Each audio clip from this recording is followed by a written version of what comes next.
How's it hanging, dudes and dudettes? My name is Sean, and I love City Skylines. So fight me if you don't. I don't care. Anyways, please like and subscribe. It's free, and we are pumping out bangers. So you don't want to be, like that person, right? You want to be that guy. You know what I mean? Don't be that person.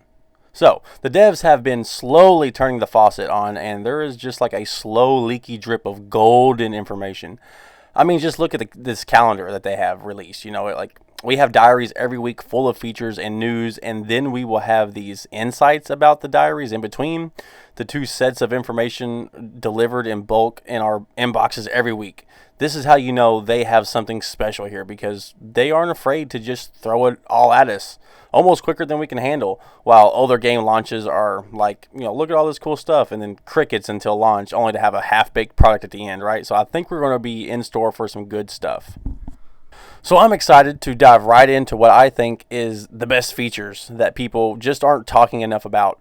But before I do that, I'd like to tell everyone that there is a Discord exclusive City Builder tournament, and we need a few more contestants. And if you just want to watch but not enter, you can do that, and even get to vote during a live stream via Discord. So it's fun for everybody, and you get a chance to win a copy of CS2 and get a free shout out for entering.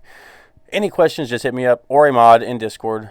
Good luck, and now back to our regular scheduled programming. So the first thing I noticed in amazement in this insight of the Road Tools video was this part right here. This interchange stacking. First of all, this is going to be insane for people just wanting to push the limits of the game and screw around and just have fun. But also for those of us who are serious builders needing huge intersections around our cities once they get so big that just a regular highway system can't handle it. And we can now do so and make them look like real cities instead of a highly modded mess just to make it look right. And now it will feel right? So... Another thing is just how many mods they have included overall. Now, these aren't like mods in the traditional sense. These are new features based on mods that we all know and love. Like Road Anarchy, for example.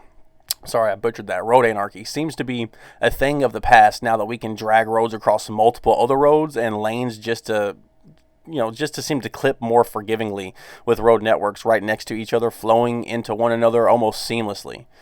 Yeah, there are a few wrinkly spots, but those things can be fixed over time, and nothing is 100% perfect. And it might even be the builder's fault, right? With the traffic manager style approach to roadways and other tools like the parallel or grid tool will elevate our builds, and the frustrations of the past will be lessened, if not completely gone, or maybe even replaced with their own set of problems that may be a design feature of the game, like car crashes or road deterioration, right? The last thing I want to discuss is parking lots. Citizens now have to have some place to park. They have to. If not, then the value of the area will go down. Tourism will go down. People won't buy goods over there and move into neighborhoods because there's nowhere to park. The way that the engine has now overhauled cars and roads and how the two interact we just have to have a focus on parking. We all wanted parking, but now it's a must. It's not optional. And when you stop to think about where our road depots and police stations and fire stations and hospitals will go, you will regret the fact that you haven't thought about parking. And then your development crashes in the new area of town, and all that money is just gone for your build, right? And you have to fix all that. Some neighborhood suburbs should have side street parking, but downtown you'll need huge garages or just leave open spaces for ploppable parking lots, right? Planning your infrastructure will be huge, and you won't regret this tip.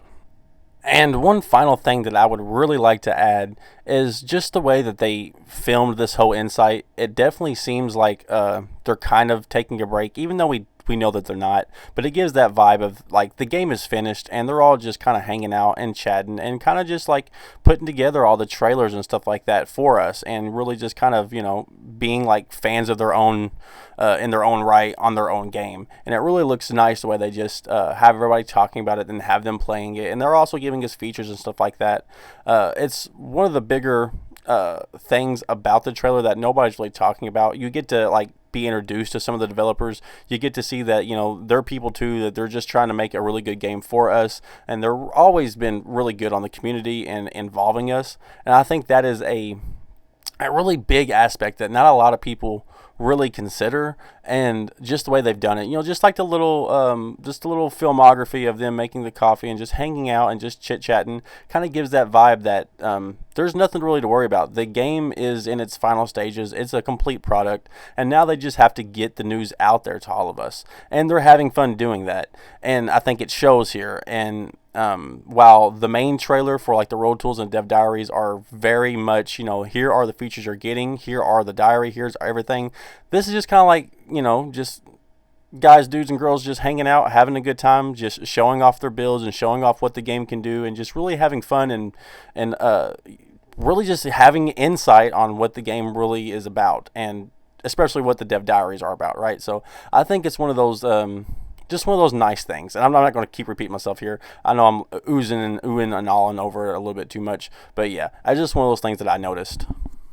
So that's all I have for today. There is so much I could talk about, but we will get there. And yeah, I just wanted to touch base with you all, and I thought, there were some engaging things that that people just aren't talking about in the Insight video. So I love you guys, but until next time, you gotta piss off. 2 to the 1, from the 1 to the 3. I like good pussy and I like good trees. Smoke so much weed you wouldn't believe, and I get more ass than a toilet seat. 3 to the 1, from the 1 to the 3. I met a bad bitch last night in the D. Let me tell you how I made her leave with me. Conversation and Hennessy. I've been to the motherfucking mountaintop.